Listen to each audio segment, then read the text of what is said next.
మెదక్ నియోజకవర్గం BJP rebel అభ్యర్థి అంజిరెడ్డి తన ఇంటింటి ప్రచార కార్యక్రమాన్ని నిర్వహించారు. వందలాది మంది కార్యకర్తలు తరలిరాగా తాను భవిష్యత్తులో ప్రజలకు ఎలా అందుబాటులో ఉంటానో వివరిస్తూ ముందుకు సాగుతున్నారు. నియోజకవర్గాన్ని తాను అభివృద్ధి చేస్తానో వివరిస్తున్నారు. అంజిరెడ్డి గారు భారతీయ జనతా పార్టీ నాయకుడే. మరి మేము ఎన్నో ఆశించాం. పటాన్చెరు కాన్స్టిట్యున్సీ భారతీయ జనతా పార్టీకి కేటాయిస్తారు అనుకున్నాం. కానీ మా దురదృష్టమో మరి ఏమో కానీ అది సైకిల్ గుర్తు పోవడం జరిగింది. ఇవాళ సైకిల్ గుర్తు నారా చంద్రబాబు నాయుడు మరి ఆంధ్రాలో ఇవాళ ఏం చేసిండో అందరికీ తెలుస్తూ ఉంది. ఎమ్మెల్యేలను గెలిపించడం ఖాయం.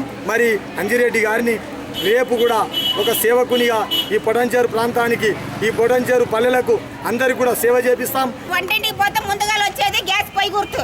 అందు గురించి గ్యాస్ పొయ్యికి ఓట్లేసి మీరు అంచిత మెరాచారు గెలిపియాలని మేము కోరుకుంటున్నా. ఎంతో మంచి వ్యక్తి, మచ్చలేని వ్యక్తి, ఎన్నో రకాల మంచి పనులు చేసి చాలా మంచి పేరు తెచ్చుకున్నాడు. సో అతనికి మంచి మెజార్టీతో గెలిపిస్తామని కోరుకుంటున్నాను.